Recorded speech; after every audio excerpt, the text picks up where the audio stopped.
Hello, everyone, and welcome to Living by the Law, the podcast discussing fictional worlds and how wondrous and ridiculous they are. My name is Matt, and I'm joined by my co-host, Jude and Guy. Living by the Law is not currently sponsored. If you wish to sponsor us, find 13 unique crystals and place them in a circle around you. Repeat your sponsorship offer in your mind over and over until you feel one of them absorb that message.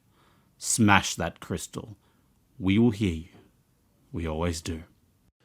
This episode will be our first foray into the Arcane and League of Legends universe, discussing the many races, magic types, characters, and other tidbits of lore from the first season. Psst! Heads up! This episode will contain spoilers for the first season of Arcane, and maybe even the second.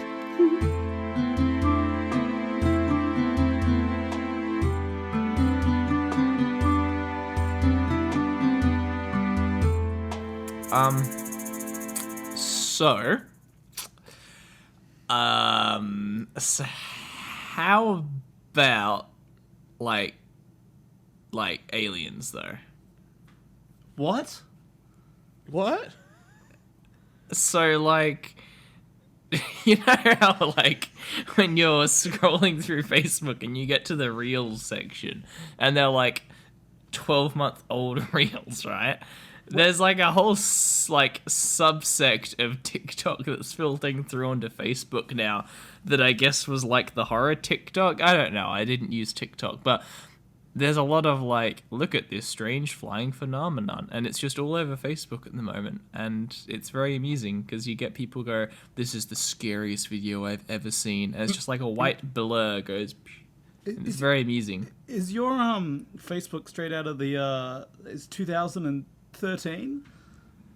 No, it's come back. That was it in 2013, and now it's come back. Jude's just catching up to the modern day. Separate question, Jude, are you fucking Jerry Seinfeld? So what's the deal with these alien videos? That is kind of what I was going for. You know, What the fuck, man? no, Barry, I hear all these flying saucers on this thing called a Facebook. Energy was impenetrable. Jesus. Is it this cold of an open that I can go straight into my episode? Let's go. An open hasn't been this cold. We might as well be in Antarctica. Damn, this is cold. I know. Oh, God. Whoa. This is what happens when you say, Jude, you're doing a cold open when we're recording now. Like, fuck. No. You should know that I don't perform well under pressure. I'm not good at that. You're literally a performer. Yeah, but I prepare for those ones. I can practice for those ones, you know? Hey. Do you know why the station for Hogwarts is 9 3/4? Why? Because they don't teach math at Hogwarts. I'm not gracing that with a laugh. That's actually good. I like that. Thank you, That's thank actually a fair point. They never really teach basic things like math and English at Hogwarts. I would like to know how the students get a basic education. And what are the jobs? What are the jobs of the wizarding world? You have like... Cop. What did you say? That's it. Did you say cock? Cop. I said Cop. Yeah, wizard cock. Nice. Wizard cock, my favorite. Wizard cock and wizard cop. That's the two jobs, baby. What makes you a criminal? Getting cocked. I don't even remember, because I know Harry became a cop. I think Hermione became an aura. Yeah, it's a cop. I think Hermione became a politician. She became the Minister of Magic. That's a politician. Yeah, exactly. Still right. Yeah. And Ron became an ice cream man. He also became a cop. Did he actually? Yeah. It's pretty funny. It depends on which canon you believe, because JK's changed it like 6 times, but also we hate JK. Unironically, though, would it be quite amusing to me to watch like a really dingy noir about Harry and Ron being like old auras, and they're like, it's just like a cop noir, but it's those two being auras. That could actually be really enjoyable. I think it's just Daniel Radcliffe old. Any adult Harry Potter would be really cool if they actually treated it like a fucking adult thing and you had serious Yeah, themes that's what I and shit mean. like Like, give it the different tone. That could be interesting. I want to find out what a wizard cock is. So yeah, I want to find an adult Harry Potter film series. just I mean, I think you can find that on the internet already, Guy. I've got to be Wahoo! honest. Wahoo! Do you think spells are used in the bedroom? Yeah, shit. Obviously. What's your... Are you a fool? What are you talking about? These guys don't know maths. There's no sex education at Hogwarts. Thank you for answering my question, because you brought me right into my trap card. you've proved to me my theory that this world has a magic system as well, and it's technology. And I will always go back to this point. That technology Speaking of magic being technology, have you guys heard of a little TV show called Arcane? No. It's a lovely little show on Netflix based on the 2009 Riot Games developed League of Legends, which I am addicted to and have been trying to make an episode about for like 8 months. Wow, that really makes me laugh out loud. Shut the fuck up. Oh my god, it's funny because people call the game LOL. Jesus Christ. To trying prefix hard, all sorry, of this, my experience, we'll go around the room. Welcome to League Anonymous. My name's Guy, and I'm addicted to League of Legends. Hi, Guy. Hi, Guy. Jude. Hi, I'm Jude. League of Legends. I play Teemo. Hi, Jude. Hi, Jude. I thought I wasn't addicted, and then it happened so fast. It's one of those things where it's like shit. I play like I'm addicted because I play basically every day or every other day. You are too busy to do that. Hi. Not all victims of League of Legends play League of Legends. I'm a victim of League of Legends because all my friends play League of Legends, and none of them want to play anything else. It's a sad, sad reality when you're the only one in the friend group not fucking playing League of Legends. Hey, Overwatch 2 has another character coming out soon, so maybe we'll look at that. So You could have just ended the sentence at when you're the only one in the group not fucking, but... I like how Guy's solution for being in a bonfire is putting me in an oven. I don't feel like it's a good solution, I'll be honest. I am in the bonfire, so you must be in the bonfire with me. Oh, I see. The bonfire, the oven is this episode. I No, that's the saucepan. compulsively ranted to my girlfriend about League of Legends lore so much that she bullied me into writing a script about it. And that's not ironic. That's not a joke / unjoke. I don't know what the UJ. I'm not. No, there's no amusing to this. I'm just confessing to you guys. Anyway, in this episode, we're going to be covering both Arcane, the TV show released in 2021, and the actual League of Legends game released in 2009 / developed ongoing, because that's something we're going to talk about, is the fact that the canon is fucked. I am a certified Arcane enjoyer. You are a League of Legends supporter. We are not the same. Sigma. Time to bridge that gap, Matthew. Did you just whisper Sigma on your Shut up. Ooh. Ooh. First, there's a small point to cover, which is like that there's actually two canonical canonical versions of the lore of League of Legends. Because League of Legends has been out for like 13 years, it's had a lot of lore revisions, and the original team didn't know what the game was going to end up as, like a TV show. And obviously some of the original lore was less than savory because it's 2009 and people wrote like stuff that was bad. But I'm watching Mandalorian now and it's bad. Yeah. Yeah, more inappropriate, but that's okay. We're fine. They've obviously continued to do this with Arcane with lore revisions. It's a video game short story collection written over 13 years doesn't actually make a solid foundation for a TV show as much as it does inspiration. So for this episode, I'm going to go in depth with some stuff that we know in the game related to the Arcane lore. So we're staying within Arcane relevancy within League of Legends lore to make it more digestible, and also to prepare people for season 2, because I do have some speculation about season 2. Okay. I know we have spoiler warnings at the top of this thing, but I don't want to be spoiled for Arcane season 2. I'm very scared. It's literally just speculation. Half of it's already like publicly known by the community. So suffer in your jocks. You're doing a lore episode about it. This is it. This is the story of how we forced Matt out of the podcast. It's been a good run, guys. It's been a great run.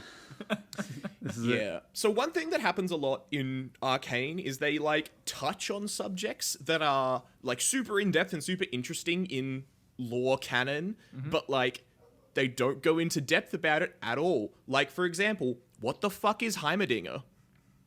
He's just a rat guy Yeah, He is just a rat guy. he's he's Splinter from the Teenage Ninja Turtles.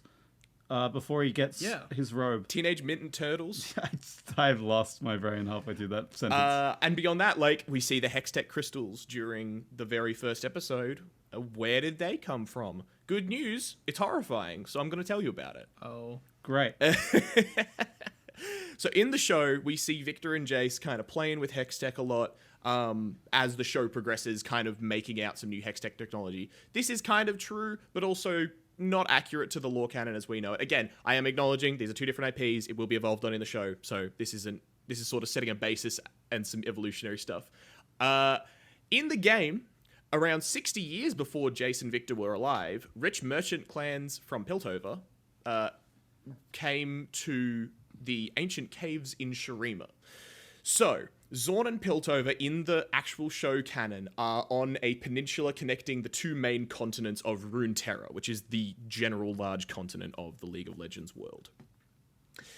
Shurima is on the southern continent and is akin to what you would call ancient Egypt, but made cooler. Because ancient Egypt needed a lore revision as well. It does, honestly. They got really lazy Kind on of that one. boring. So for the non-Arcane enjoyers, Piltover is a city. And Zaun, the main... Sorry, go. Two cities. One lives on top of the other. Yes. Yeah, that's... I'm a half... I don't know. I can't remember. I will be getting into that later on. Is it Zaun on top? No, Zaun's underneath. Actually... Piltover... Sorry. He's not joking. He's not joking. Oh no, I'm sorry, I'm too deep in this lore. With most laws, like, I understand your incredulousness because, like, I've only just been introduced to it. I'm rolling this shit for, like, 3 years now. It's like you saying you don't know where Hogwarts is in Britain. Like, come on, man. It's actually in Scotland, Man, isn't it? I don't know where Hogwarts is written. I don't know what... That's part of Britain. I don't know who Harry Potter is. I don't know what the hell an owl is at this point. Anyway. The fuck's happening? It'd be really funny if Scotland breaks from Great Britain by the time this episode airs. That'd be very quick. Scotland's part of Britain. That'd be very funny. Hextech in the show, to then explain to the non-Arcane enjoyers, is essentially a sort of... How would you describe it, Matt, as an Arcane enjoyer? Like, as a general concept, what does Hextech look like? Hextech. Okay. Ready. Notepads and pens out right now, everyone. Hextech is a mixture between magic and technology, harnessing a power of chaos into a controllable form, which can be used to power mechanical items. Pretty good. Pretty accurate. Those specific fueling parts of the Hextech is called Hex Gems. They're like little blue gems, and we see them as part of the show. They're kind of a MacGuffin that the show likes to use. However, League of Legends canon has an answer for where those come from. Ooh. From Shurima, going back to Shurima, they have a number of caves in that area. Piltover merchants essentially go there and start wandering around the caves, having a look, having a squiz, and they find a cave filled with singing stones. They're wonderful magical crystals, which they begin harvesting. Mm-hmm. Unbeknownst to them, or knownst to them, I don't know, this is actually a giant hibernating race of peaceful crystal creatures called the Bracken. They're harvesting their what are they harvesting? Their toes? I'll get into it. This race is known for, quote, a great wisdom and deep connection to the land. They do this because they have a hive mind, which also holds all memories of their ancestors. The singing stones to which they are harvesting are actually a key piece of their physiology called a name stone, which actually is the thing that lets them tap into that hive mind. Oh. So this is like colonization plus. Kind of, yeah. It's like colonization. It's like the bit where they took the kids away during colonization, except, like, permanent. Holy shit! It's got dark real fast. It's like they're like lobotomizing them. That's what they're doing. Essentially, yeah. There is a part essentially in some of the. Okay, a lot of this as well. I'm going to prefix comes from the wikis, which comes from like 14 different books, a bunch of comics, a bunch of short stories, and extrapolations. So if stuff is incorrect or you disagree with it, fine, whatever. I don't care. It's like this is stuff off the wiki. There's so much information out there that at some points you gotta be like, I like this. It makes sense to me. It's fine. Yep. Hextech, the name stones when they're taken, actually sever them from the hive mind, and akin to an ant being thrown from its colony, sometimes the Bracken will just kill any Bracken that don't have a namestone. Also, they can't wake up out of their comatose state, which they're currently in. Damn. How like intelligent, sentient is this race? It completely human level sentience. Damn, and I'll still just kill them. Ooh, that's rough. Yeah, and they're just harvesting them apart. Anyway. This is then refined into Hextech crystals, but some people using the technology can still hear the screams of the crystals as they beg to be returned to their bodies. This has caused a bunch of controversy in League canon because one of the most happy-go-lucky characters has a pair of like ear mufflers because she's very I don't want to say like noise sensitive. Yeah.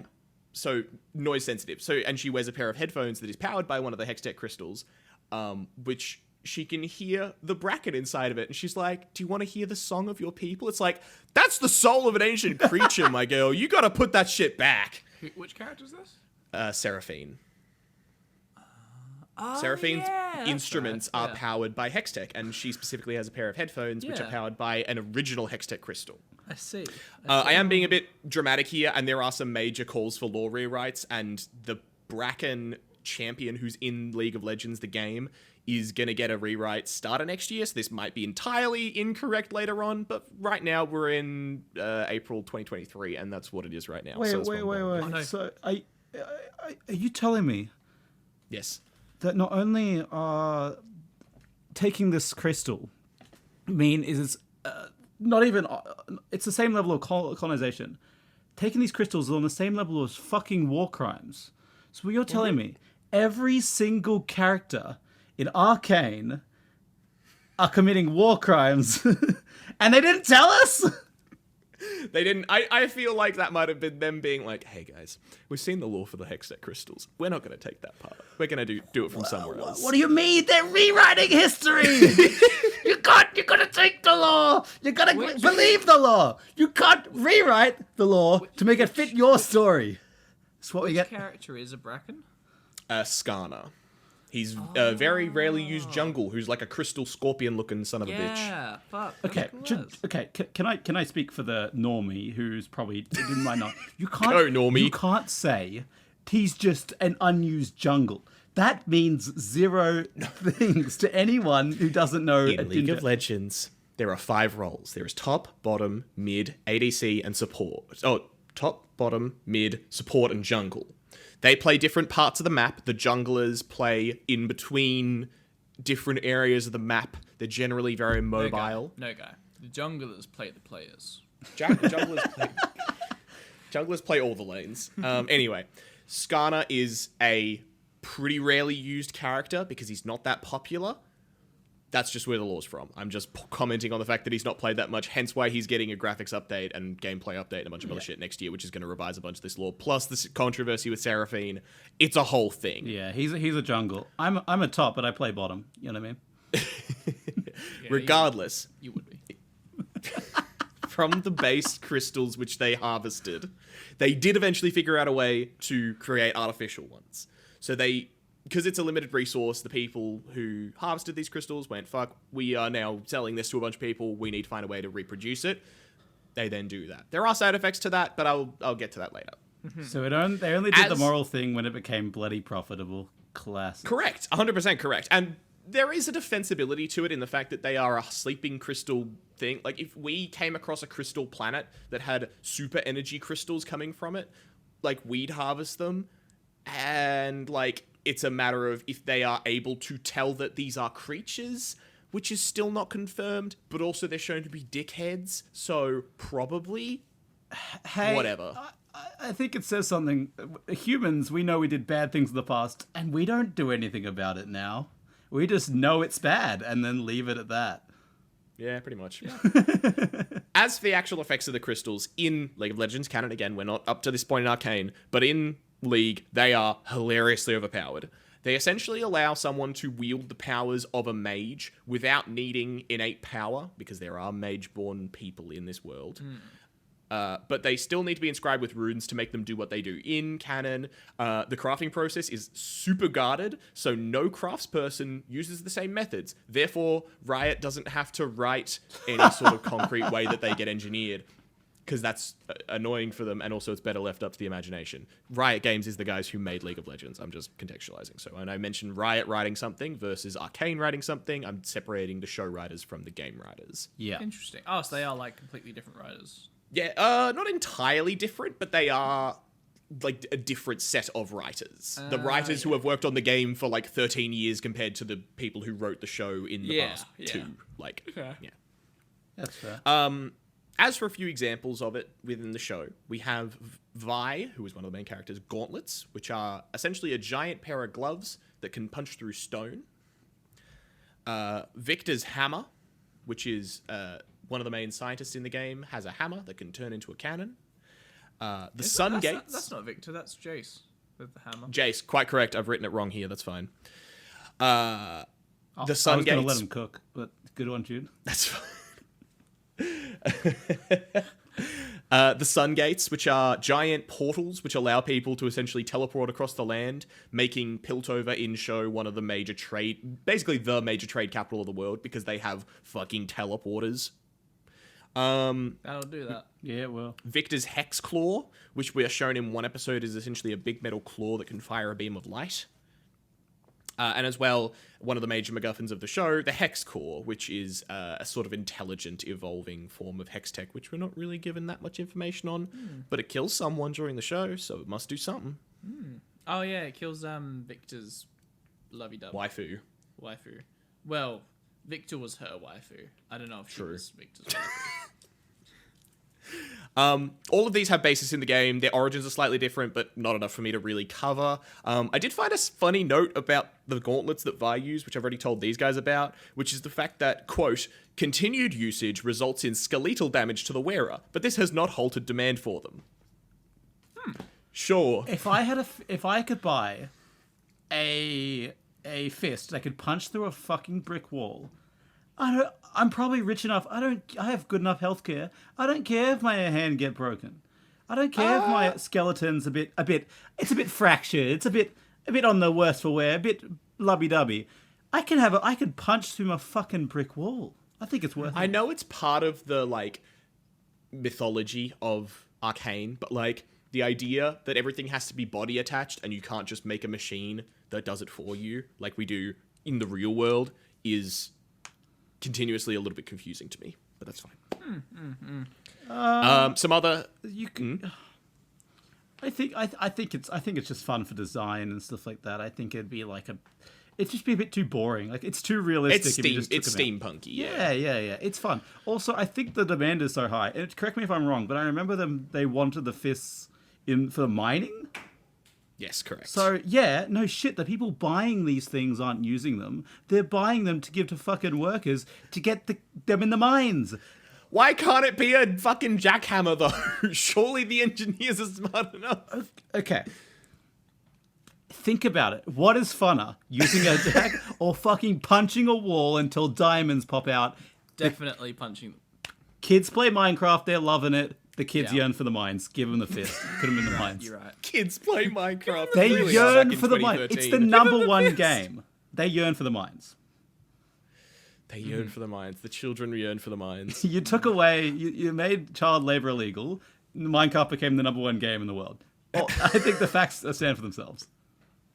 Jesus. Okay, Matthew. There are some other cool examples in-game of Hextech, which are like direct augmentation of bodies, Hextech golems, and a couple of other more direct Hextech weapons, but we're not quite up to that point in Arcane, so I might cover that in a magic system video later on. But weapons was the one thing they weren't supposed to make out of the Hextech.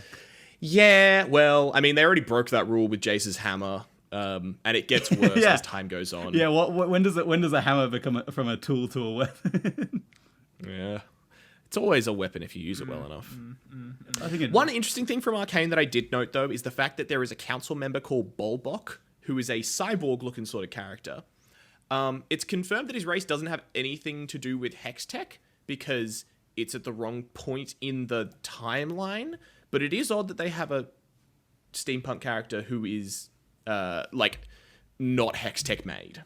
So, they're like a mechanical race of being. Yeah, correct. Which is interesting because it's like a golem type thing. Golems generally in canon are like moving pieces of stone through non-hextech means, because that's a robot. Wait, so at the same golems are in the world of the golem of like a clay or stone or some sort of organic material being given life is the legit thing in. We see it actually in the scene in the actual episode 1 while Vi and Jinx or Powder at that point are walking through the markets of Zaun with their gang after the robbery goes wrong. Yeah.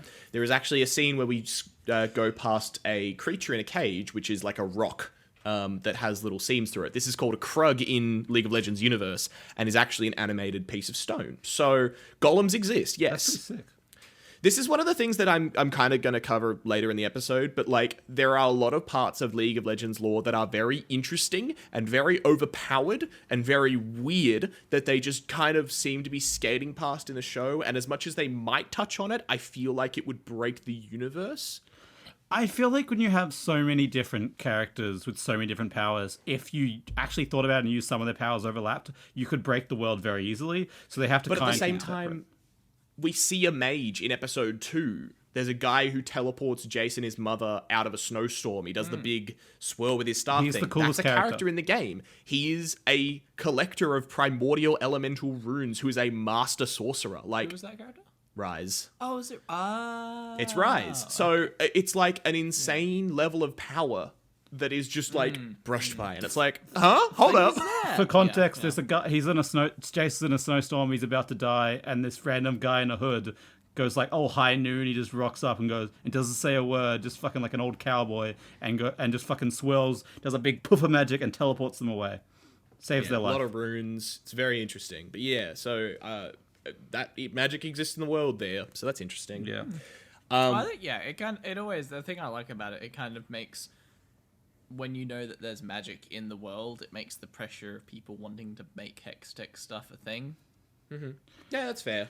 Do you guys think, it's a small side tangent, do you guys think every big magician in like media, the ones that are like really good at magic, they all have like pizzazz? Gandalf has like pizzazz with magic. He's never late. He always has a bit of a witty tongue. Dumbledore's a piece of shit, and he's always has like a sassy attitude.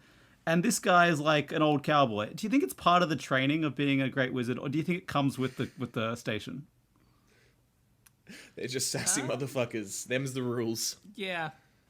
Do you think sassy people just have a better chance of being better wizards? I think it takes a certain sort of person to get to a certain level of studying craft, I guess. I was going to mention ego. Like, surely that plays into it. That's what I mean. Yeah, like, it takes a certain level of ego to pursue that much personal pursuit anyway, I think. So it's not that becoming a wizard makes you egotistical, but yeah. You know? So it's kind of like how, like, to be a billionaire, you kind of have to be an arsehole. You have to be a psychopath. Yeah. Yeah. To be a great wizard, you have to have a certain level of sass. Yeah, exactly. It's like, becoming a billionaire doesn't make you an arsehole, but if you've become a billionaire, you kind of just have to be, you have to step over people for along the way. Billionaires deserve every cent they make, Matthew. Sorry. Sponsor us. Do we have any other questions about Hextech before we moved on? No. If I eat a Hextech, what happens? If you eat it? Yeah. You die. Is it like a battery, or will it fuel me and I can do magic? Interestingly, there are examples of Hextech replacing organic matter. There is a character in the game who has a Hextech heart. So if it's done with surgical precision and the runes are correct, you could probably eat it and it might power you. But if you're just eating Hextech rock in League of Legends lore, you probably shit it out. In Arcane lore, you probably die and just explode. Unfortunate. Yeah, they're very explosive in the show. Speaking of something else you shouldn't eat, Chemtech. This is the yang to Hextech's yin. I had to search up which one was yin and which one was yang for that joke. Which one's which? Now I'm confused. Yang is the dark one, which is the evil, stinky one. Oh no. I think. Chemicals are bad. Essentially, it aims to do what Hextech does in the show. So, Hextech is used by Piltover, which is the rich upper-class city, and Chemtech is used by the lower-class citizens of Zaun, who are filled with chemical sludge constantly. Where Hextech aims to use cool magic through fun stones, this Chemtech tries to do it using a mix of volatile chemicals, akin to a sort of rocket fuel a la miracle cure a la mutagen disease goo. It's very confusing. So even the lower class get everything bad, including the worst magic system. Correct, yes. And beyond that, you know what else isn't missing from Zaun? Class structure, because where Hextech crystals are held by the elite engineers of Piltover, the Chem Barons of Zaun have power over Chemtech, which it's a lovely mirrored society down there where the top upper class are in control of the magic goo substance. It's all very weird. Zaun essentially is a dark market sort of area, underground, back alley, slums sort of area of Piltover, and as the upclass, Piltover is the trading central of Zaun through the Sun Gates. Piltover is the trading area for the world because of the Sun Gates. Give me a sec. Zaun is the black market of that trading empire. You know, one question I love about Arcane, and like the two cities, maybe just League of Legends if they had these cities originally. I like how it questions like using like an interesting magic system. I love how we're doing like a pattern of like class and magic system. I love this. But it says like both cities are failing their people, right? Both cities are failing their people, have an upper class coup completely rule. So, but like, what's better? An upper class who think they're doing better and say they're going to do better for the people, but aren't? Or an upper class that acknowledges that they're not doing better and knows they're not doing better for the people, and the people acknowledge that, being open about it, or the illusion of it happening? I like that question. Nothing to do with law. You're a strange person. Continue, Pat. We do see bullies and that sort of stuff. Or we see gangs and stuff in Zaun that are unregulated. But, you know, it's fine on the surface because the people who crush people's heads are regulated and are cops. Exactly. And therefore, it's fine. Cops are allowed to crush heads if it's a bad guy. Goddamn Harry Potter. Stop examples that we see in the... Noir Potter. Examples we see in the show of Chemtech include Singed experiments. Singed is a chemical engineer master working for Silco, who's kind of the main bad guy of the series, one of the Chem Barons. Shimmer, which is a purple substance, which seems to just enhance people's abilities of strength, stamina, speed, everything, but also makes them go kind of diabolically insane, making it essentially only useful for making super soldiers that kill everything. So it's meth. Yeah, as someone that works in Melbourne's north, yes it is. Magic hypermeth, yeah. That's one of my also favorite can make World War II facts. Is they gave people the soldiers meth so they could march further and faster every day. Yeah, I mean it works. Hitting into the rations, boys. Cocaine's also great at making you lose weight. I hear. Good dietary supplement. Everything can be solved. As the Zaun saying goes, everything can be solved with drugs. Yeah! That's my favorite moment of Zaun. No, my favorite moment is when they zoned all over. Interesting note from the game is that we actually know the purity of these chemicals. It's been confirmed in canon with green being really unrefined and stable, whereas purple and pink are the most refined, beautiful, high-class drugs. Shimmer itself is purple. A lot of the sludge we see pumping through people's bodies and fueling machines is green because it's a more general fuel. So, like, sorry if you cover the name, totally missed it. This comes from like a plant or something natural, or does it come from life juice? Or essentially, it comes from a mix of chemicals created by the Chem Barons. So they are. Imagine if you had the pharmaceuticals and oil monopoly and it was the same stuff and they were just like super wealthy villains. This might be a question that might be answered later, but like, okay, so I kind of understood the magic of Hextech, those crystals coming from like a raw cosmic chaos of magic that exists in the universe. Does Chemtech have is it like purely like chemical, physical, or is it also like tapped into magic a little bit into the universe? Technically, there are chemicals that need to be refined that have weird origins, but they're not outright stated to be magic, and there's nothing that we see Chemtech do that couldn't otherwise be explained as it being a extremely beyond our capability, but still a fuel or a drug or a medicine of some description. Yeah. I mean, it's like in like DC Comics. You have literal magic of people doing spells, but then you also have like Bane, Batman's ML, who plumps himself with chemicals and goes so big he can punch a skyscraper. You know what I mean? Correct. Exactly where we're at with that sort of stuff. Yeah. The examples that we see in the game's canon, we have Chemtech being used to. Oh, okay, maybe there is. I love the first example. It falls apart. No, because the most iconic character that I'm going to talk about in a bit is kind of a weird exception. I guess you could put it under medicine, but we'll get to it. General usage, brain control, fueling stuff, powering things, explosives, all that sort of stuff is covered by Chemtech, so it's nothing that's outside the realm of possibility. All the fun stuff. Also interesting is people's reliance on it. Hextech is much more used as an aid for thriving people to make engineering devices, whereas Chemtech creates toxic sludge when it's produced that is drained into the bottom parts of Zaun, which then creates what is called the Zaun Grey, possibly. There's a caveat to that I'll get to. But essentially the Zaun Grey infects people, destroys their lungs, destroys their bodies, and then makes them reliant on Chemtech itself, which creates kind of a cycle of needing Chemtech to cure the Chemtech effects.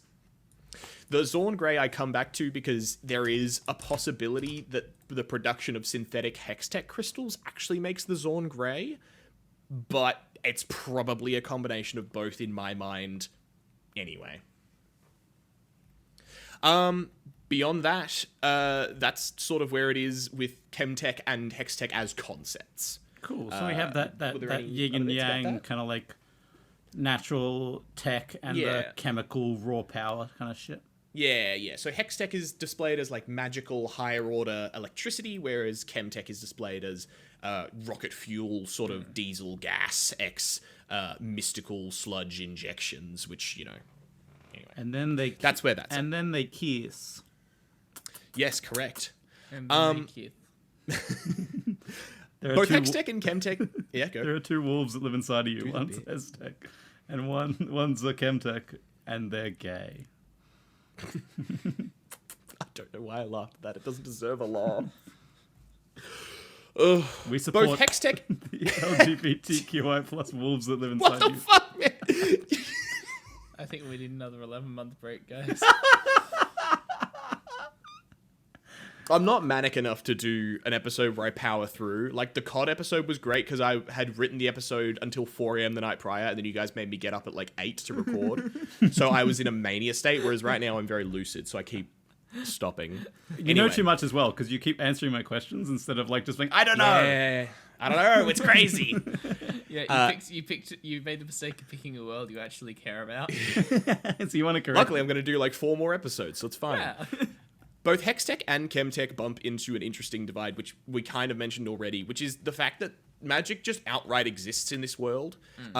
There are sorcerers and mages. There is the Shuriman Sun Disk. So Shurima, the empire that they went through, has a artifact called the Sun Disk, which allowed them to ascend warriors to make them essentially into super demigods. Think of like Anubis, Horus, like that sort of symbology. There is a character in the game called Narcissus who's an example of this. There is more history to go into with them, but I'm not going to because it's a whole thing in itself. Anyway. Are you referencing like ancient Egyptians, pharaohs being representations of the gods on Earth?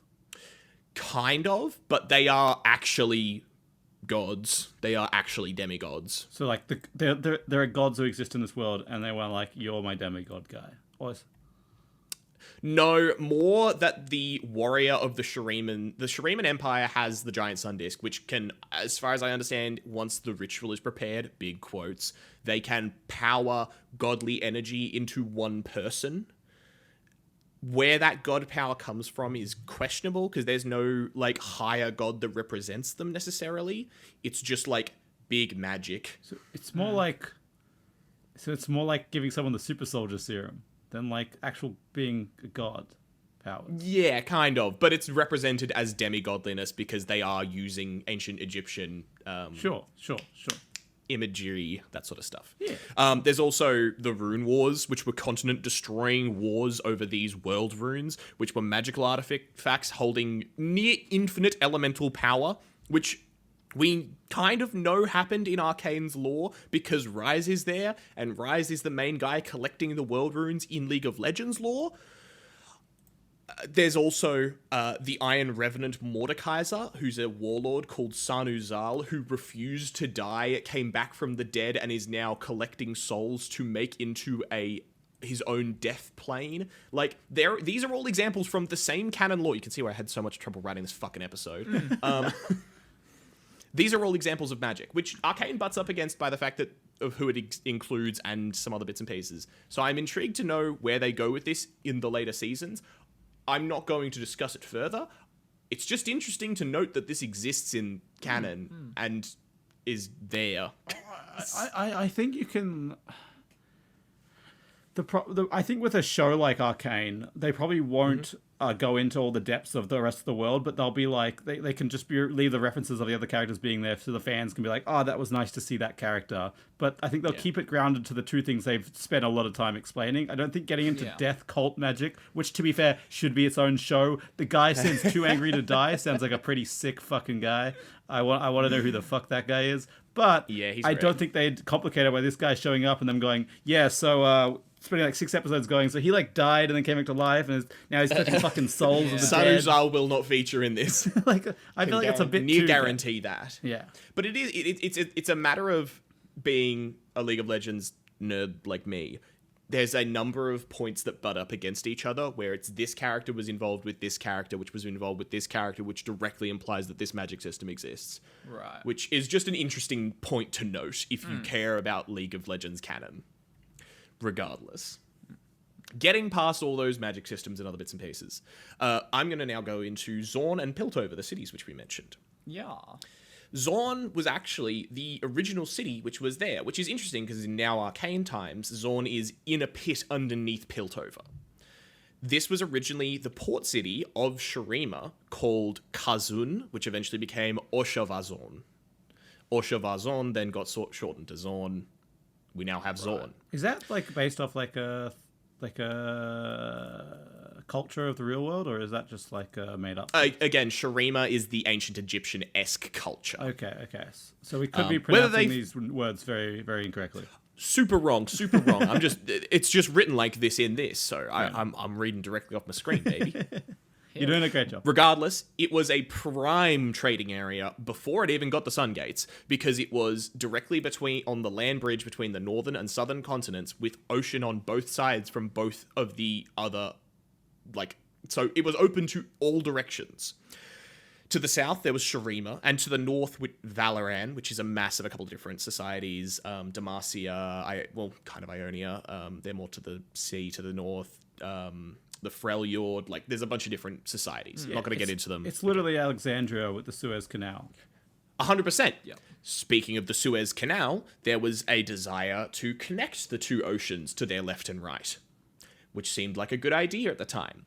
It's a little bit back and forth about how this happened on the wiki, but it seems more reasonable to me that I'm going to go with this one. They used chemtech bombs, essentially, to try and carve a canal between the two sides. Yeah.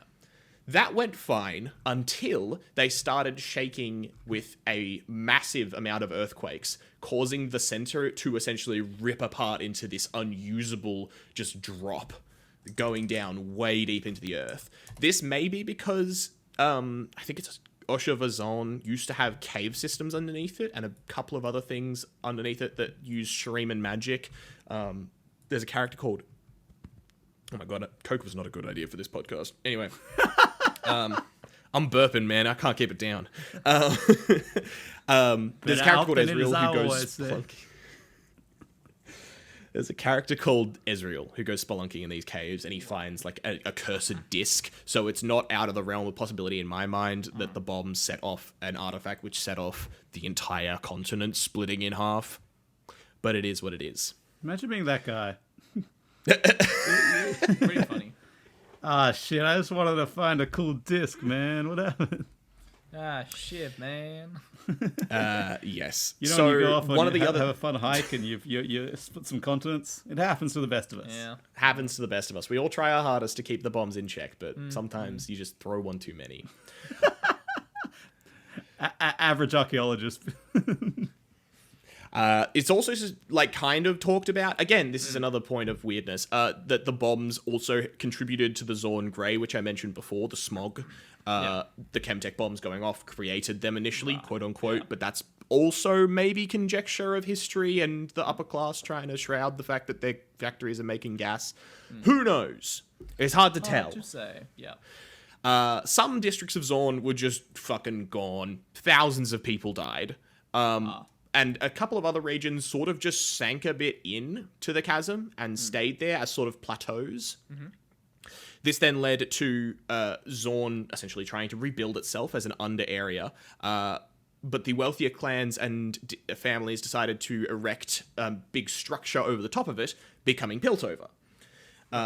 Interesting note, within a little while of the area where Piltover is the river Pilt, which Piltover is over.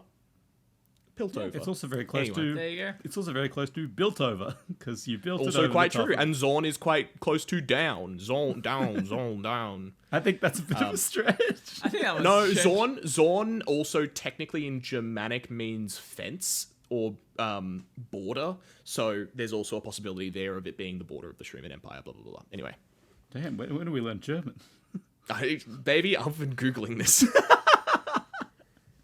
That was the origins of Zaun and Piltover, having created this awful tragedy and now having an impassable bridge. Eventually, Hextech is made, and they go, hey, here's a better way to make ourselves the trading capital anyway. Let's just put some fucking teleporters in, I guess. Skip forward, we are now during Arcane. That is how Zaun and Piltover formed. Nice. So, yes.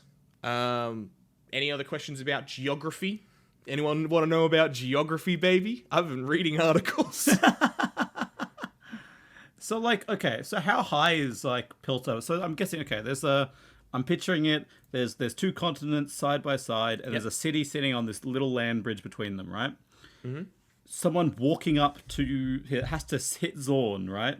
They have to go through this muggy Zaun place to get to the top, or can they go straight to the top, or, like, So how high is it above? Zaun has much more now, as of Arcane times, retracted into the pit and become the lower parts of Piltover. Piltover now essentially takes over the top because anyone who can afford to live above the smog in this major city is part of Piltover.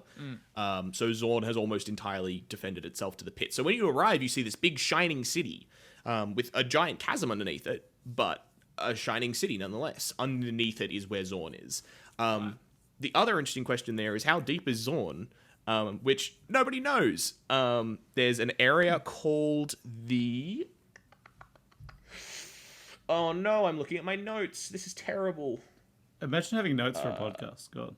Shut the fuck up. I think it's called like the sludge or the studge or something like that. It's like the bottom level. The sump. The sump is like just pure Zaun Grey. Like it is a thick fog cloud that no one goes below, and there's no documented history, so we don't know how deep the hole is. Nice. There are certainly stairs and down parts. there. They dug too deep. Yeah, I mean a goo monster comes out. It's But a yeah, big sludge. Big ooze.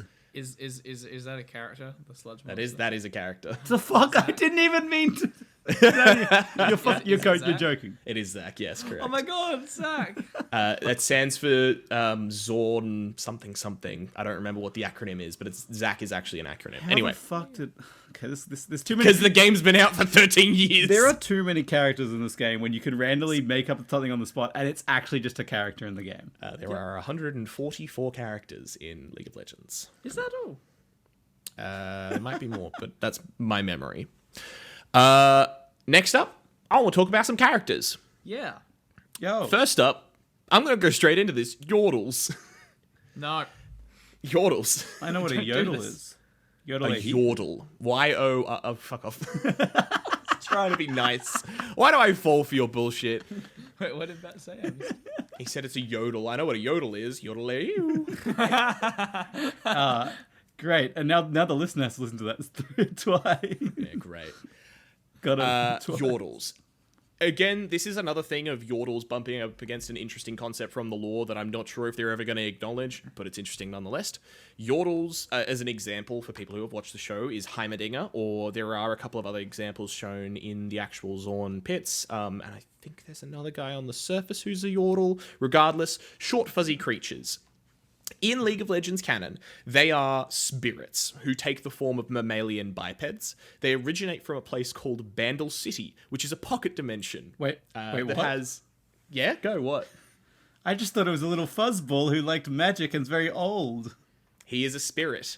Yordles in lore have a glamour on them that hides them from humans, but we've seen that kind of worn away over time because it's way less interesting to look at a sort of short human compared to looking at a rat. So there are examples of art that you can find of Heimerdinger's glamour, his human form, which people see, but they obviously don't see that because we see him recognized as a Yordle in Arcane, so where that goes, I'm not sure. I don't think that they're acknowledging it. It's cooler this way anyway. I like the fact that you come to the point where you want to fit in and then you're like, nah, fuck it. I'm a fucking rat boy and I will be a rat boy and everyone will accept me for my rat boy ways. I think it's to the point when you start to live forever. I think that's when they go like, hey, it's been like 20 years and you haven't got a single wrinkle. What the fuck, man? Yeah. Yordles can actually live for infinite time. They are confirmed in canon to be... one of the characters says they can't die. That is patently shown to be true because we see characters die, so the community has kind of collectively decided they probably are just immortal in an aging sense, but not in a I'm gonna murder you sense. Yeah, they're lobsters. It's all good. Correct. As well, Yordles completely seem, at least the examples we see, admittedly, they are champions in League of Legends, so they are kind of extreme examples, but the Yordles that we see dedicate themselves entirely to a concept. For example, Heimerdinger is shown as dedicating himself to magic and the study of engineering and stuff like that. There are other ones like Ziggs, who is a character who dedicates himself to explosives. There is Tristana, who becomes a member of the Bandle Gunners, which I think is Bandle City's war group, and she's like a super intense fighter for them. Kennen, who's a guy who is a leader of a ninja order. Again, they all seem extreme examples. They are champions, though. So I know this game, League of Legends, is about fighting people, but all these Yodels are very violent. Yeah, we are. Correct. Like, so these spirits, are they like from another plane that come down as this? You said they take this form. They're not from this. What's their OG form? Their original form is what we see in the show. That is what they actually look like. Okay. The glamour is them appearing as short humans in lore, so they can blend in amongst human society, but they seem to not have gone with that as an artistic direction. Do they reproduce? Are they? You said they were spirits. So where do they come from? They seem. Why are you asking if the Yordle can reproduce? Hey, Jude, I don't know if Google will solve that. I don't know if you've regardless. noticed this, Jude, but whenever I meet a new species, that's the first question I want to know. Do they fuck? Do they fuck? How do they fuck? Do they reproduce? 3 questions I ask when I meet a new species, Jude, and you should get to know this. Can I join in as the 4th? That's a little forward, Jude. At least take her out for dinner first. Don't take the Yordle out to dinner. Jesus. I bet he's a spaghetti man. He loves spaghetti. Yordles technically are spirits. It's conjectured about whether they reproduce or not. They seem to form family groups, which implies that maybe they do, but at the same time, they seem to sort of not be related to these people. They seem to sort of just form them. But it's kind of questionable. Not covered, generally. Not canon yet. We don't know. I mean, I flatter with mates. That's kind of a family group. Yeah, I didn't often sleep with them, so like, you know. Jesus. As the next race we're covering, Yordles are done. Any other questions about Yordles? Nah. Many, but let's keep going. Next up, humans. I figured I had to cover them. They're regular old guys. League of Legends very much leans into the fantasy trope of jack of all trades humans, where they sort of just do a bunch of different shit and can tap into other bits and pieces of the world, but kind of aren't innately connected to anything. There are a few people who are magic born. For example, Rise, the character that we see in lore, he is a mage from birth. Magic is something that is imparted through birth. It is not something that people can just pick up by learning it. But that is a note for humans. Yeah, other than that, we also see some other humans that are either experimented on or gone insane or are spirits, but like they're all sort of infused with magic past birth. Humans as a base species, fantasy general species. Yeah, if I've learned anything from fantasy, humans are good at two things. Reproducing and colonizing. True. Not much else. Yeah, pretty much. Man's not wrong. Next up, we have the Vestaya. Vestaya? I never know how to pronounce it. Vestaya.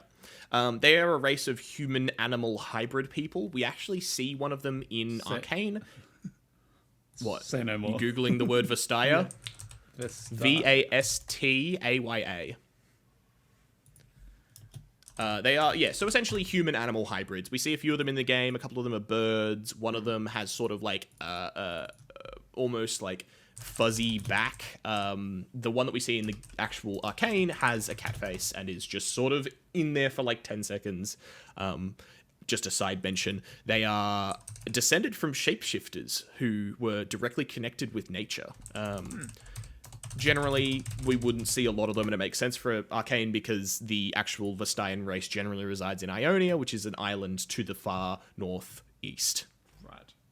There are a lot of cool Vestayan characters, though, and I hope that some of them appear because some of them are absolutely amazing. They're actually really cute. They're really cool. Pretty cool. Oh, is this like Yumi, or am I tripping? No, Yumi's technically a spirit. She's technically, I think, a Yordle, but also maybe not. Okay.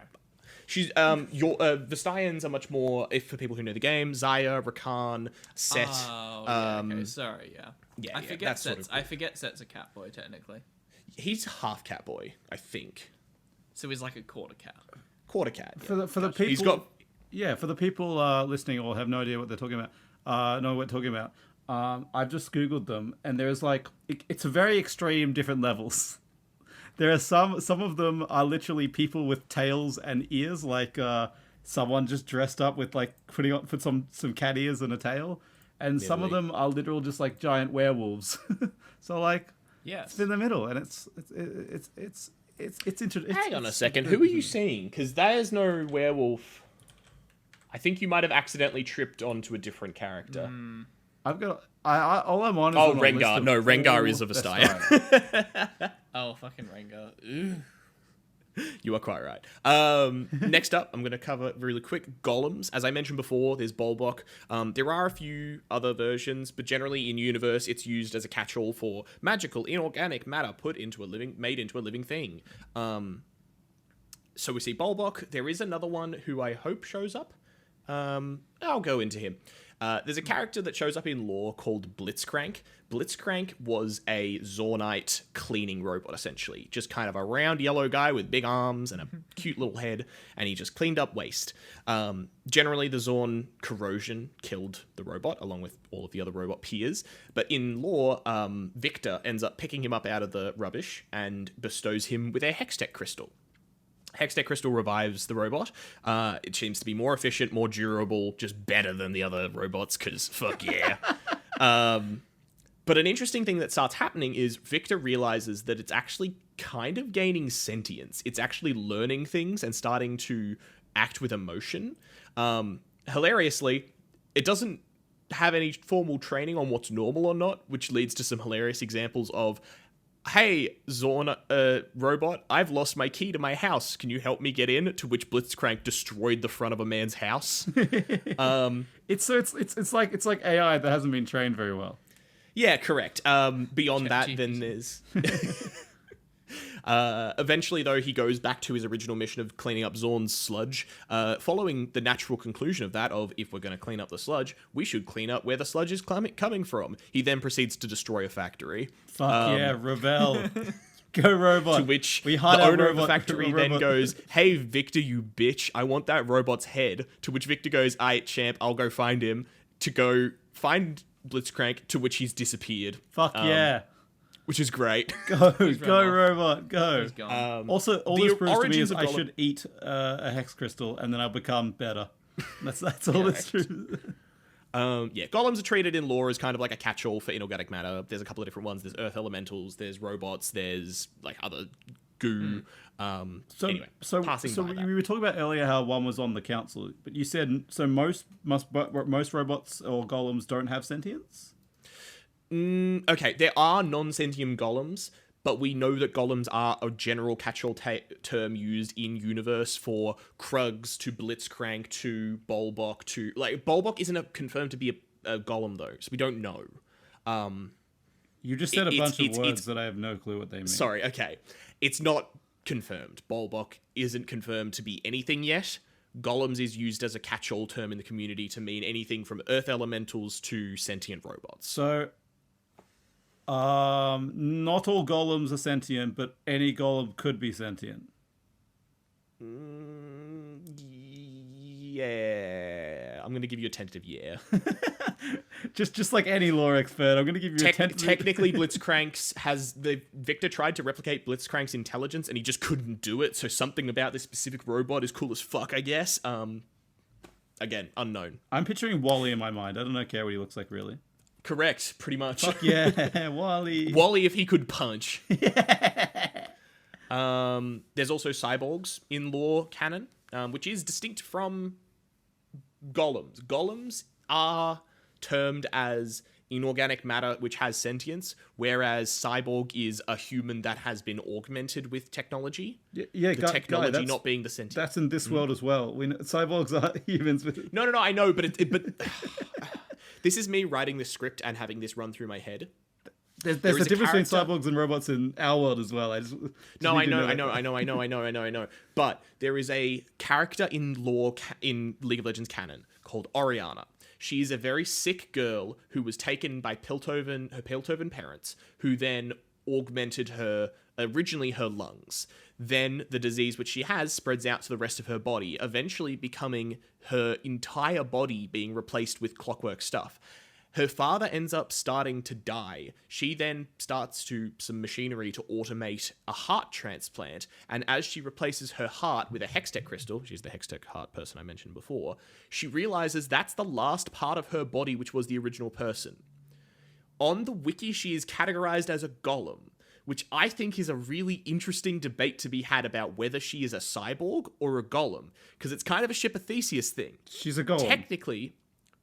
Technically, she's inorganic matter which has sentience, but at what point does it stop being a cyborg and start being a golem? Is it the last piece? If she still had her heart but was entirely clockwork otherwise, would she be a cyborg?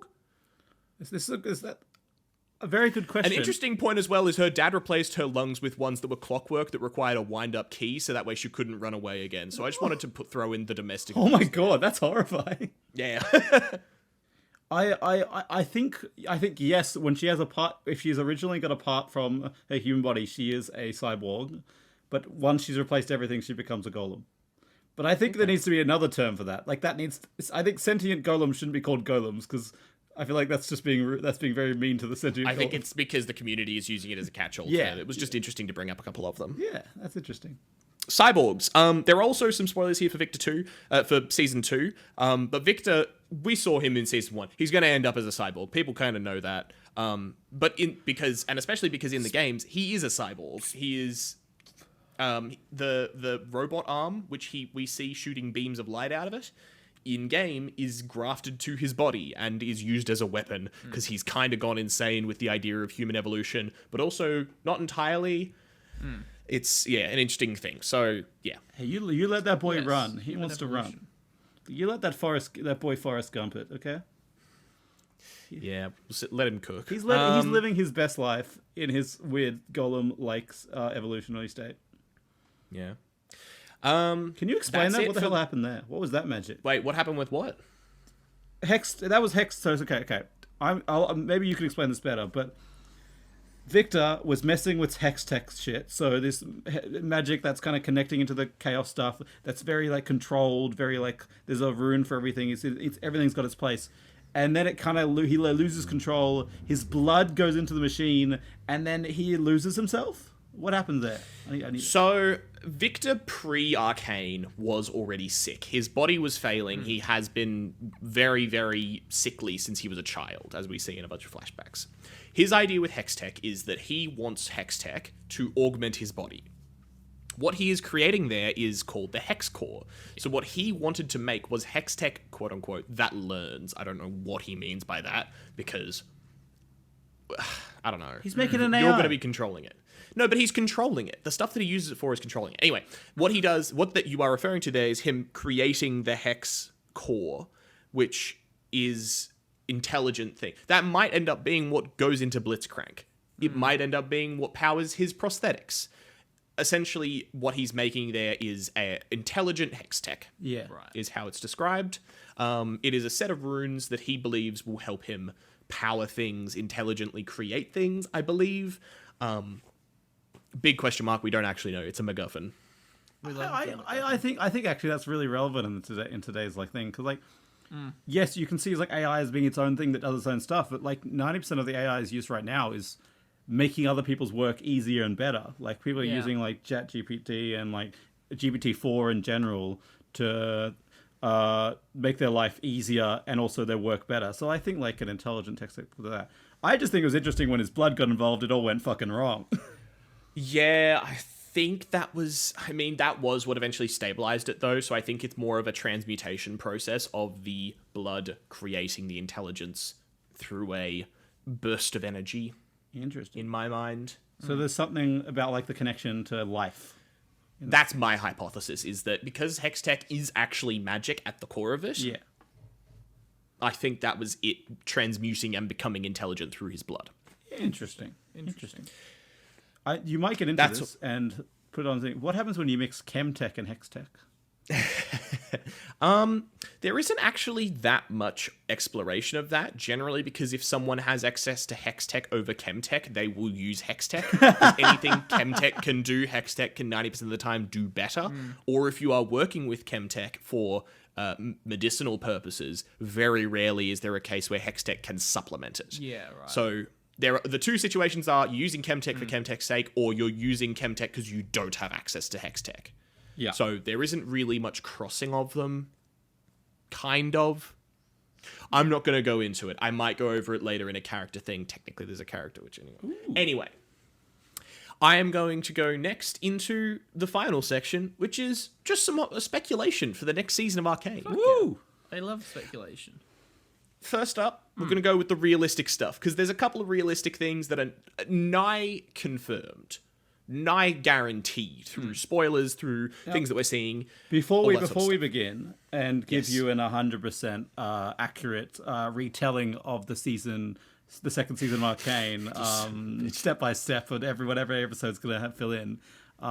Everyone, spoilers, because we are about to spoil Arcane season 2. Yeah, double super spoilers, because if you aren't tuned into the like spoiler zone stuff, this might be a surprise for you. Yeah, we are geniuses, and we have studied every single lore in the world, so we will predict this 100% correct. It's two characters, guys. They're not even that big. So, spoilers before we go into this. Yeah. First up, I've already covered it. Victor will progress into being a cyborg. That is almost confirmed. In-game, he is a lot more manic, so I suspect that is going to be a part of it as well. Hextech may start to corrupt his mind. He may become obsessed with the evolution and possibly become a villain. He's still my boy. I don't care what that. happens to him. He's my boy through and through. He's still a cute little man. He's still a cute little guy, yeah. Next up, this is actually the one that's going to take a bit of conjecture and a bit of discussion. Vander. Yes. Vander from last season was Powder and Vi's quote-unquote father. He dies during the season. He is then taken away. We do not know what happens with Vander. As far as we know in the show, he is dead. Yeah. However, there is a lot of speculation in the community that he will turn out to be a character from the game called Warwick. Warwick, in-game, is a ex-gangster who was taken by Singed, who is the chemical genius working for Silco. Not in lore, but in original League of Legends canon, Singed just works by himself. He's just sort of a genius. He doesn't work for Silco. Silco's not in League of Legends canon. But Singed takes Warwick, begins to... the original guy, who was an ex-gangster, turns him into a chemtech experiment. From doing this, he installs chemtech parts onto him, he augments his healing, he creates a system that grafts into his nervous system that makes it so that when he feels anger, pain, or fear, he feels unending rage. It is a chemical concoction being pumped through his body. Because of the healing as well, Singed can cut him open, graft pieces on. He puts pneumatic claws in his hands because he cuts his hand off. Like, it is a horror experiment. And because of the healing factor, Warwick, or the man Warwick was, in this case, Vander, was alive and awake for the whole thing. This goes on for weeks. And as you would expect, through the chemicals and the torturous experiments, he goes kind of insane. After weeks, he finally dies. This is from League canon, not from the show canon, because we don't know this yet, but this is where it's suspected to go. He finally dies. Singed then dumps his body into the sump, which I mentioned is the lowest part of Zaun's chasm, which is where pools of chemical waste are found. Yes. At this point, Singed's experiment works. During the period where he was pumping chemicals through him, he was also pumping in, this is from the lore, don't get mad at me, monster DNA, big quotes. And it turns out that the catalyst that... Go, what? What DNA? Where'd he get this DNA? Monster DNA. Monster DNA. Guessing from the eventual appearance, you can figure it out yourself. He gets resurrected and his bones elongate and snap and he reawakens from death and becomes what we know as a werewolf. Yeah. He essentially just lusts for blood and nothing else. He is just a wolf man. Imagine a werewolf, but with, like, chemical tanks grafted onto his back. He smells blood everywhere he goes, and initially just kills literally anything in his path. However, as time goes on, his memories start to return, and he starts to become a little bit more aware of what he's doing, and he changes his habits from killing anyone to killing people who already smell of blood. So, killing murderers and people who have had blood on their hands. Essentially, becoming a Punisher type super murderer of the murderers. I was imagining he was just killing a lot of iron workers because they smell of iron, like, in the blood. Pretty funny.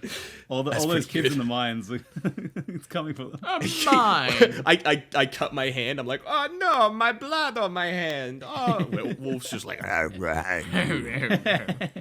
Oh, what nice and you have. I think, the big thing with Warwick and Vander, to, I suppose, contextualize the potential spoiler, maybe not spoiler, we know Warwick's backstory, and it matches up potentially nicely with how Vander's story went in Season 1. We aren't out here saying, oh, Warwick's human name was Vander, because we don't know that. The show's changed it, but the stories potentially match up, so it's a heavily suspected thing. I don't like this we. You're roping me into this. I'm saying me and Guy.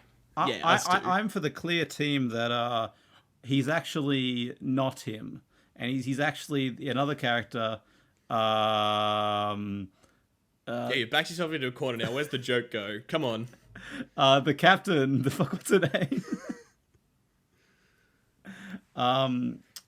I don't know League of Legends characters. The captain that I played like 6 times. The captain. Misfortune. Yeah, he's actually Misfortune. Sure. Yeah, He's a Bilgewater pirate. Great, sure. Yeah, that's my a sexy Bilgewater pirate. Exactly. Sexy Bilgewater pirate. Yeah. No, but like seriously, that Who sounds killed like... the character so hard in lore that they got disabled in game. Why is this character what? basically Wolverine? Yeah, I mean, exactly. No, like- the That's kind of unkillable the point. healing wolf archetype is, yeah. Like a good guy who is basically put into an experiment that made him get big claws that basically nearly killed him. The other reason Wolverine didn't die, but like, and there's literally a point in the comics where Magneto rips out all the adamantium off Wolverine's skeleton. It's like the part where you find out there's actually bone claws underneath in the actual comics. And he goes feral. He goes completely feral and basically turns into a big werewolf for ages. Yeah, I mean, exactly. Yeah. Yeah, it is. It's horrible stuff, Warwick's thing. But alongside that, my speculation, if we have Warwick, which the other reason that it's speculated is because during the season 2 trailers, at the very end, when it shows the League of Legends logo, you can very quietly hear Warwick's theme from the game. Just another fun bit. Oh, so they're just telling you.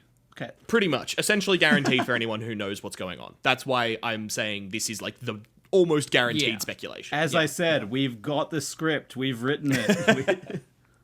Alongside that, if Warwick is being evolved as a character, I also believe we'll see an evolution of Singed. Singed in-game is a crazed maniac who likes to gas people and can't feel pain because of the experiments because of the chemical exposure he's had. So that's a good possibility. I don't know if that's a necessarily now thing. Maybe it's a season 3 thing, but Singed is going to be involved. Those are essentially my guaranteed spoilers. They are almost going to happen. I'm almost certain of it. I'm not willing to bet money on it because I don't bet. I'll bet guys money on it. Don't worry. Come get my wallet. I'm a betting man. To finish up, I'm going to go from a scale of reasonably possible to no, but also funny. First up, I'm just going to skate through. If you want to hear any more, stop me and we'll talk about it. Yeah. From Piltover side, from the upper class, I think that we might see Camille. Camille is a family who is part of the family who is manufacturing the Chemtech crystals in the League of Legends lore. They are the ones who first discovered the Bracken crystals, and one family member lost their arm, starting the family motto. You said Chemtech crystals. Do you mean Hextech crystals, sir? Hextech crystals. I wrote it wrong in my thing. I Thank you, sir. apologize. Lovely. Hextech crystals. When they first discovered the Bracken cave, one family member lost her arm, which started the family motto, "For family I will give." Camille is For family, a I will perfect take obey another nation, another living sentient creature's soul heart thing, Correct, and make yes. them scream for the rest of time. Yeah. For family. Camille is a perfect example of "For family I will give" because she is Hextech augmented to the point of unrecognizability. She has knife legs and is very mobile and is essentially an assassin. So if Caitlyn or Vi, who are one of the main characters in League of Legends, in Arcane, end up running afoul of the Hextech manufacturing group, I don't doubt that we'll see Camille appear. Next up, Darius. Mel Murdara. Mel, the golden draped olive skinned lady from the council who we see in Arcane, is from Noxus, which is a very war obsessed country on the northern side of the continent. When her mother appears in the Arcane show, he says that her brother crossed the wrong man. Given the timeline for this, it is most likely going to be Darius, who is currently one of the most feared leaders in Noxus, who has a history of killing his own men, because one time one of his leaders said we should retreat from this battle, to which Darius said fuck you and cut his head off, and then proceeded to lead the group to victory. So, Darius being the most iconic If the general's going to give bad military advice, then fucking he does. Yeah. He deserved it, didn't he? So Darius being one of the most feared leaders in Noxus right now, quite a strong possibility for him to appear. Nice. I would despise that. I hate Darius. I hate Darius as well. He's my permaban. Thank you. Same. I like Darius. He sounds. He's my Alexander the Great. He's my boy. More Vlad, but that's okay. Oh no, I've said it with the wrong team. From another thing in the timeline, there's also a strong possibility that we might see a character called Swain, who is a demon-infested warlord who essentially overthrows Noxus's leadership to become the new leader of Noxus. He was already a leader in the army, but he wasn't being pushed up high enough, so it's possible that we'll see him appear. What relevance to the story he might have, I suspect he might just be an enemy leader who's mentioned in passing. But he's cool nonetheless. Two more for Piltover. Seraphine, already mentioned her, headphone lady. She is essentially a pop star who pushes a lot of stuff in Zaun and Piltover as like a sort of celebrity. She is the one who wears the Hextech crystal headphones, so I'm not sure how they're gonna kind of push that, nor am I sure how she's relevant to the story. We're getting to the edge characters. I like how, because they've been very serious in Arcane about how they must use this, how like they didn't want to use the power because the power was too strong, and then they were using the power, it must be used for good. And I think like before you jump to using it for war and using it for bad, I think a nice like the power's kind of getting abused is going, oh, we can make a lot of money by giving this famous kind of person and them like selling it as like a big thing. Seraphine becomes a famous musician by using Hextech instruments because her dad's a Hextech engineer. So technically, it's kind of an engineer misappropriating funds. Okay, so kind of a little different, but still like using that. But same idea, yes. Like abusing Hextech for a not good purpose, and that kind of then slowly loses its kind of like taboo. I think that could be a nice way to do that. We also know from some of the reading I've done, I think that there's going to be a time jump to the start of Season 2, so it's possible that that's going to be a thing. Sick. So we might see some big differences in the characters. Anyway. Although Season 1 did end on a pretty big cliffhanger. It did, but like, I think that there's mentions that there's going to be a time jump. I'm not sure how they're going to handle it, but I've just heard that might be the case. It is one of my biggest... if you're doing time jumps, I do hate when they do a big event, something big happens, and they don't tell us like the outcome, and then they just jump forward, and everyone like kind of references what happened, but it never get a full example. I mean, it's fine if it kind of explain what happened, or if you can kind of figure it out, but like, yeah. If anyone's seen House of Dragon, a lot of like there's one of the episodes, there's a big fight scene at the very end of the episode, and someone dies, and it's like and they don't resolve the episode, and then they jump ahead in time. They're like, how the fuck did this person not get like murdered for murdering? You know what I mean? Yeah. They never explain it. Yeah. Great. Final most unlikely one for Piltover. Rise was appeared in episode 2, so he might be around. I don't know what he's going to do, but he's shown to exist, so there's some basis. This is true. Who knows? He is an extremely powerful sorcerer, so it's possible he's involved in the cleanup after Jinx's attack in the final episode. We'll go into details over that in case anyone is still listening and doesn't want full spoilers. Anyway, that's generally my guesses for Piltover. Zaun, there are less confident examples of who's going to come, but these are kind of my best guesses. First up, Urgot. Urgot is a ex-Noxian high executioner. Who, in League of Legends canon, not sure about if it's going to be an Arcane's canon, after Swain overthrew the Noxian leadership, he was banished because he wasn't going to be loyal to Swain's regime, to Zaun's prison system. Urgot ends up overthrowing the prison and making it his little empire, which is hilarious. And as well, he also removes any part of his body he deems weak, replacing them with machinery. So if there is a time jump and we're shown with a lot of chaos going on, I wouldn't doubt that Urgot being in control of a large area of Zaun wouldn't be an interesting story point. Maybe they have to negotiate with him or something. I also replaced every part of myself that's weak. I mean, you did just buy new headphones, so Replacing the weak parts. I stubbed my toe the other day, and now I have a toaster for a foot. A what for a foot? Toaster. Do I? He was You weak. can toast the bread. It is so much stronger than my previous form. A toaster. That means try and be like Steve bards are quite awkward. That's about it. I think the feet out of the bath. try and get through fucking airport security with that shit, my guy. No, it's on there, man. I can't take it off. Oh, no, Sir, I can't. step away from the toaster, sir. Next up for Zaun, we have Renata Glask. She, in the game, is one of the high chem baronesses of Zaun and makes extremely high quality chem tech. She uses this to essentially brainwash people for short periods in the game because it'd be overpowered if she could fully do it. But maybe in Arcane we'll see an artistic revision of this. Again, a lot of the stuff for Zaun is based on it being a time jump because it's kind of hard to tell otherwise. But yes, Chem Baroness would be quite cool to see her chilling out, maybe challenging Silco. Who knows? Finally, for Zaun's realistic guesses. We have Zeri. Zeri is called the Spark of Zaun, and she is a magic-born human with the power to wield electricity. She can use it to increase her speed and do some devastating attacks. The main reason I mention her is because in canon, she has a story with Echo. So her being part of the Uprising team that Echo is forming is not out of the question. So she's the Flash? Yes, correct. Almost pretty close. Like, not quite. Except she has a gun. She does have a gun. Can I ask? Yes. And like, it's this is unclear because like, okay, if anyone watch Arcane, and if you haven't, you definitely should, because I'm about to reference the best scene in Arcane. There's a fight scene between Jinx and Echo, which is literally one of the best fight scenes I've ever seen in like TV. It's fucking amazing. Does Echo have like a power or magic or anything like that, or is he just fucking sick?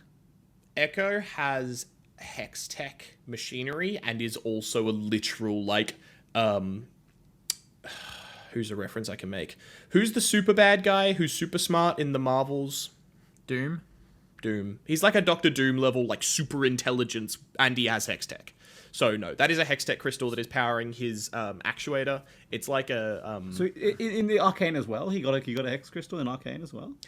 I believe I think he that's did, yeah. it. I think he had a little device. Okay. Because if you remember, he has the device that breaks and he keeps trying to save his friend. That device that he's experimenting on is Hextech powered, yes. Ah, okay, yeah, got that. Interesting. Yeah. That's that. So, yeah. He is so sick. Yeah, it's really good. Anyway, those are the main guesses. Lovely. For some less likely guesses, we have Blitzcrank, who I mentioned earlier. That would be fucking hilarious. Dr. Mundo, who's a random guy who broke into a Zaun hospital, drank a bunch of chemicals, and is now akin to the Hulk, but also insane and keeps kidnapping people and dismembering them. I'll be honest. It does seem like you get rewarded for fucking around with this magic in this world. You don't really get fun. Yeah, you like lose your mind sometimes, but like you get really cool shit. Well, okay. Counterpoint, the next character, Twitch, who is a sewer rat who is jumped up on Zaun Chemtech chemicals, who becomes 4'11" and is seen in the lower areas of Zaun melting people. What do you mean other side? That's the best. That's plus. That's the ultimate goal. He's come from being a rat. The theory might stand that we've already seen him because we see Silco doing stuff to a rat that gets big and eats a cat. 100%. So there is the theory that rat escapes and grows into Twitch. All of my predictions are based in reality. I wouldn't include one that I didn't think could possibly appear. Yeah. I actually think as well, Batman will appear in the next season of Arcane. Right after Spider-Man. As well, there's Ezreal, who I mentioned, who went through a bunch of the archaeological sites. He's technically actually the child of two Piltover explorers, so he could appear. As well, there's Ziggs, who I mentioned, who's the explosive expert Yordle. He used to work with Heimerdinger and apparently lives in Zaun. I like the idea that Heimerdinger has agreed that like magic is bad, you shouldn't use it, and like all the people of their race agreed on this. And then so they're like ancient old, so they've been around for centuries, and then Ziggs comes to town, he's been away for a couple centuries, and he comes back, he's like, Heimerdinger, how you going? It's been a long time. I had a dream the other day. Magic, it's just so bad. It just reminded me how terrible it is. So, what's up these days? Turns around to see these fucking children with giant hex fists in the mines. Ziggs breaking their bones. Has 4 abilities in the game, all of which are bombs. And there's also a Hex, an Arcanist version of Ziggs, where all of them are kind of Hextechs devices. So he has many Hextech bombs. I don't think that Ziggs is going to be the one horrified in that situation. I think Heimerdinger is going to be scared of what Ziggs is up to. Oh, so he's fully involved in this bombing. He just loves it. And finally, there's Zack, who I mentioned before, is essentially an amalgamation of Chemtech chemicals, which became a sentient life form and reflects, kind of weird, reflects the emotions of the people near it. So if you are nice to it, it will be nice to you, as shown in the story, by it throwing stuff back to the kids who throw stuff into it. So the reflecting pool, so it's playing catch. But then some scientists pump him out of the pool that he's in and then experiment on him, and he fucking annihilates them. No. Yeah, fair. That's fair. Yeah, he kills them. I mean, good. He deserves it. So he's basically.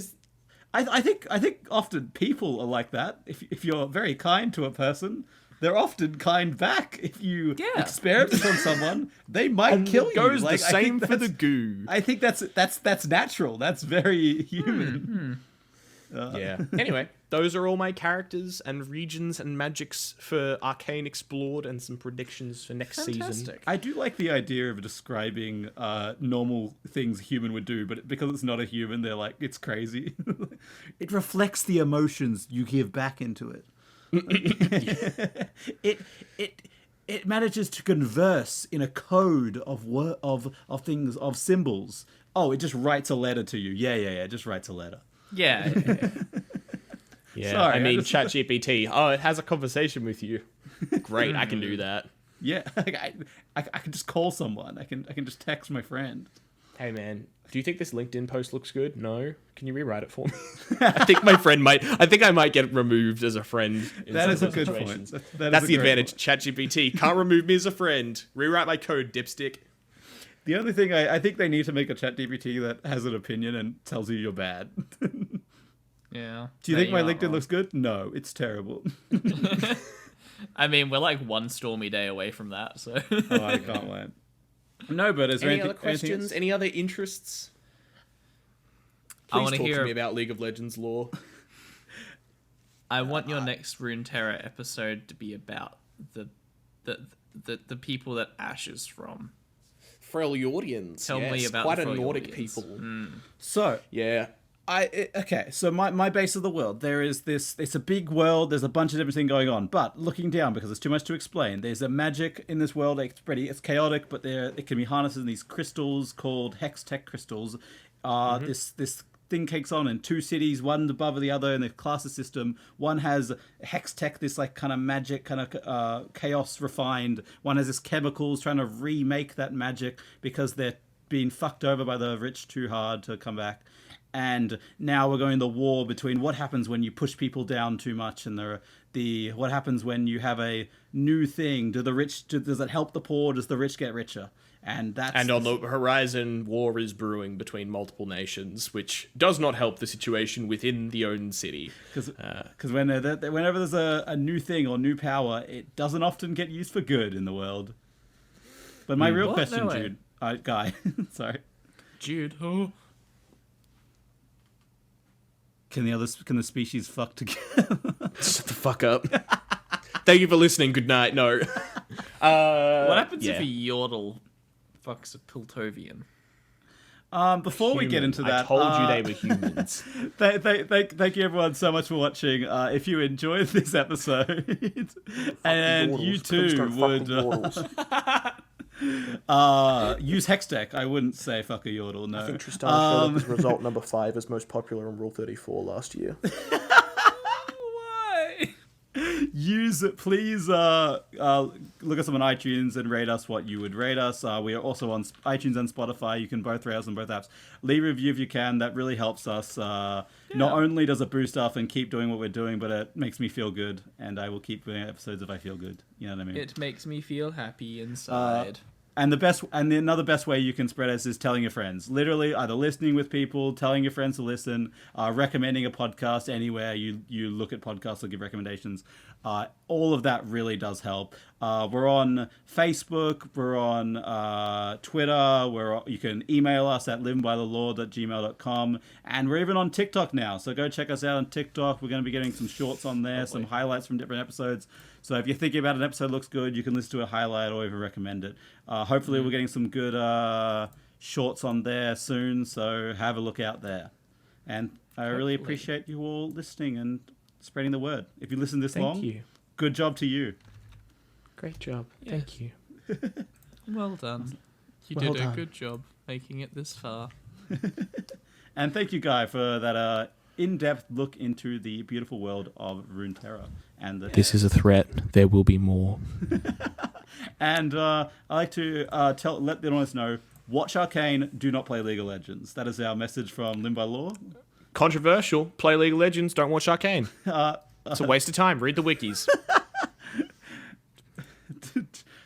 don't Fuck you. Don't listen to Guy. That is another thing I'd like to spread. What I'd like to spread. Well, thank you so much for listening, and good night. Goodbye. Oh no. So, We overlapped. why is every character in Piltover hot? Every single one. Because they're rich. No, but like, okay, sorry, Piltover is the wrong Sugar daddy material. Every character in Arcane is hot. Yeah. Jace, Victor, What about it? Vi, Caitlyn, Jinx, they're all fucking hot. Silco. Heisenberg. Heisenberg? that's not his name, is it? You're talking about Thinking about Walter Heisenberg. Walter White. Cook meth with me, Jace. Jace, we need to cook. Caitlyn, we gotta cook again.